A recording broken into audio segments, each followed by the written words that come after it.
ಕನ್ನಡದ ನಿಮ್ಮೂರ ಬುಲೆಟಿನ್ಗೆ ಸ್ವಾಗತ. ನಾನು ಕೊಪ್ಪಳದ ರಿಪೋರ್ಟರ್ ಈರಯ್ಯ ಹಿರೇಮಠ್. ಕೊಪ್ಪಳದಲ್ಲಿ ಬರಗಾಲದ ಭೀತಿಗೆ ರೈತರು ಅಕ್ಷರಶಃ ಕಂಗಾಲಾಗಿ ಹೋಗಿದ್ದಾರೆ. ಅದ್ರ ಜೊತೆಗೆ ಏನಂತಂದ್ರೆ ಜಾನುವಾರುಗಳು ಕೂಡ ಸಾಕಷ್ಟು ಸಂಕಷ್ಟಕ್ಕೆ ಸಿಲುಕಿದಾವೆ. ಜಾನುವಾರುಗಳನ್ನ ರಕ್ಷಣೆ ಮಾಡಿಕೊಳ್ಳೋದು ಒಂದು ಸವಾಲಿನ ಕೆಲಸವೇ ಆಗಿದೆ. ಈಗಾಗಲೇ ಏನಂತಂದ್ರೆ ಕೊಪ್ಪಳದಾದ್ಯಂತ ಏನಂದ್ರೆ ಅಂತರ್ಜಲ ಸಂಪೂರ್ಣವಾಗಿ ಕುಸಿದು ಹೋಗ್ಬಿಟ್ಟಿದ್ದು, ಸದ್ಯ ರೈತರು ಏನು ಮೇವಿಗಾಗಿ ಬಿತ್ತನೆ ಮಾಡಿದಂತಹ ಮೆಕ್ಕೆಜೋಳಗಳು ಕೂಡ ಬೆಳೀತಾ ಇಲ್ಲ.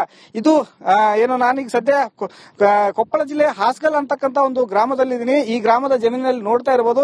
ಈ ಒಂದು ಮೆಕ್ಕೆಜೋಳದ ಜಮೀನು ಅಂತ ಏನು ಕಾಣ್ತಾ ಇದೆ, ಇದು ಮೆಕ್ಕೆಜೋಳ ಬಿತ್ತನೆ ಮಾಡಿರುವಂತಹ ಜಮೀನು. ಆದ್ರೆ ಇಲ್ಲಿ ಇದರಲ್ಲಿ ಎಲ್ಲೂ ಕೂಡ ಮೆಕ್ಕೆಜೋಳ ಬಿತ್ತನೆ ಮಾಡಿದ್ದಾರೆ, ಆದ್ರೆ ಯಾವುದೂ ಕೂಡ ಬೆಳೆದಿಲ್ಲ.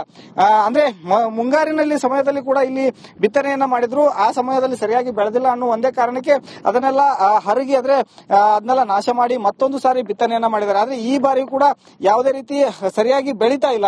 ಈ ಎರಡನೇ ಸಾರಿ ಬಿತ್ತನೆ ಮಾಡ್ಲಿಕ್ಕೆ ಕಾರಣ ಏನಂತಂದ್ರೆ, ಎರಡನೇ ಬೆಳೆ ಬೆಳೆದಾಗ ಏನು ಜಾನುವಾರುಗಳಿಗೆ ಮೇವಾಗುತ್ತೆ ಅನ್ನುವಂತ ಉದ್ದೇಶದಿಂದ ಈ ಒಂದು ಮೆಕ್ಕೆಜೋಳವನ್ನ ಬೆಳೀತಾರೆ.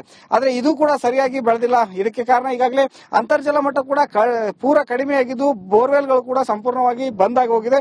ರೈತರು ತಮ್ಮ ಜಾನುವಾರುಗಳಿಗೆ ಏನನ್ನ ತಿನ್ನಿಸಬೇಕು, ಆಹಾರ ಎಲ್ಲಿಂದ ಕೊಡಬೇಕು ಅಂತಕ್ಕಂಥದ್ದೇ ಒಂದು ಯಕ್ಷ ಪ್ರಶ್ನೆ ಆದಂತ ಪ್ರಶ್ನೆ ಆಗಿ ಉಳಿದಿದೆ. ಇದೆಲ್ಲವೂ ಕೂಡ ಸುಮಾರು 2 ಎಕರೆಗೂ ಹೆಚ್ಚಿನ ಜಮೀನಿನಲ್ಲಿ ಈಗಾಗಲೇ ಈ ಒಂದು ಏನು ಮೆಕ್ಕೆಜೋಳವನ್ನ ಬೆಳೆದಿದ್ರು. ಅದೇ ರೀತಿ ಹಂಗೆ ಈ ಒಂದು ಖಾಲಿ ಜಮೀನಿನಲ್ಲಿ ಈ ಪಕ್ಕದಲ್ಲಿ ಕೂಡ ಅಂದ್ರೆ ಈಗ ಸದ್ಯ ಜಾನುವಾರುಗಳಿಗೆ ತಿನ್ನಿಸ್ಲಿಕ್ಕೆ ಅವರು ಏನು ಮೇವನ್ನ ಸ್ಟೋರ್ ಮಾಡ್ತಾ ಇದ್ರು, ಅಂತ ಒಂದು ಜಾಗವನ್ನು ಕೂಡ ನಿಮಗೆ ತೋರಿಸ್ತಾ ನೋಡ್ತೀನಿ.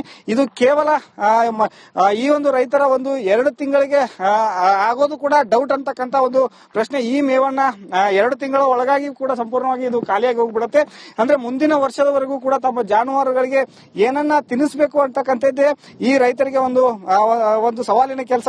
ಯಾಕಂದ್ರೆ ಪ್ರತಿ ಬಾರಿ ಮುಂಗಾರಿನಲ್ಲಿ ಬೆಳೆ ಬೆಳೆದು ಹಿಂಗಾರಿನಲ್ಲಿ ರೈತರು ಏನಂತಂದ್ರೆ ಜಾನುವಾರುಗಳಿಗಾಗಿ ಒಂದಷ್ಟು ಬೆಳೆಗಳನ್ನ ಬೆಳೀತಾರೆ. ಮೆಕ್ಕೆಜೋಳ ಆಗಿರಬಹುದು ಸೇರಿದಂತೆ ವಿವಿಧ ಬೆಳೆಗಳನ್ನ ಬೆಳೀತಾ ಇದ್ರು. ಇದು ಜಾನುವಾರುಗಳಿಗೆ ಆದ್ರೆ ಮುಂಗಾರಿನಲ್ಲಿ ಬಂದಂತಹ ಬೆಳೆ ರೈತರಿಗೆ ಆಗ್ತಾ ಇತ್ತು. ಆದ್ರೆ ಈಗ ಮುಂಗಾರು ಮತ್ತೆ ಹಿಂಗಾರು ಎರಡೂ ಕೂಡ ಕೈ ಕೊಟ್ಟಿದ್ದು, ಜೊತೆಗೆ ಅಂತರ್ಜಲ ಕೂಡ ಕೈ ಕೊಟ್ಟಿರೋದ್ರಿಂದ ಈ ರೈತರ ಬದುಕು ಸಾಕಷ್ಟು ದುಸ್ತರ ಆಗ್ಬಿಟ್ಟಿದೆ. ಒಂದು ಕಡೆ ಸರ್ಕಾರ ಇವರಿಗೆ ಬರಗಾಲವನ್ನ ಘೋಷಣೆ ಮಾಡಿ ಪರಿಹಾರವನ್ನ ಕೊಡಬಹುದು, ಆದ್ರೆ ಜಾನುವಾರುಗಳಿಗೆ ಮೇವನ್ನ ಕೊಡೋದು, ಮೇವನ್ನ ಹುಡುಕಿ ತಂದು ಹಾಕೋದು ಕೂಡ ಸಾಕಷ್ಟು ಸವಾಲಿನ ಕೆಲಸ ಇದೆ.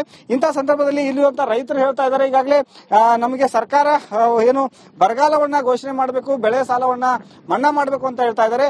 ಆದ್ರೆ ಅದ್ರ ಜೊತೆಗೆ ಏನಂತಂದ್ರೆ ಜಾನುವಾರುಗಳಿಗೆ ಮೇವನ್ನು ಕೂಡ ಒದಗಿಸಬೇಕು ಅಂತಕ್ಕಂಥದ್ದು ಕೂಡ ಒಂದು ಪ್ರಮುಖ ಬೇಡಿಕೆ ಅಂತ ಹೇಳ್ಬೋದು. ಯಾಕಂದ್ರೆ ಜನರಿಗೆ ಆಹಾರವನ್ನ ಸರ್ಕಾರ ಹೇಗಾದ್ರೂ ಮಾಡಿ ತಂದು ಕೊಡುತ್ತೆ, ಜಾನುವಾರುಗಳನ್ನ ರಕ್ಷಣೆ ಮಾಡಿಕೊಳ್ಳೋದು ನಮಗೆ ಸವಾಲಿನ ಕೆಲಸ. ಜಾನುವಾರುಗಳಿಗೆ ಮೇವನ್ನು ಕೂಡ ಒದಗಿಸಿ ಕೊಡಬೇಕು ಅಂತಕ್ಕಂಥದ್ದು ಇಲ್ಲಿನ ರೈತರ ಒಂದು ಪ್ರಮುಖ ಬೇಡಿಕೆ ಇದೆ ಅಂತ ಹೇಳ್ಬೋದು. ಇದಿಷ್ಟು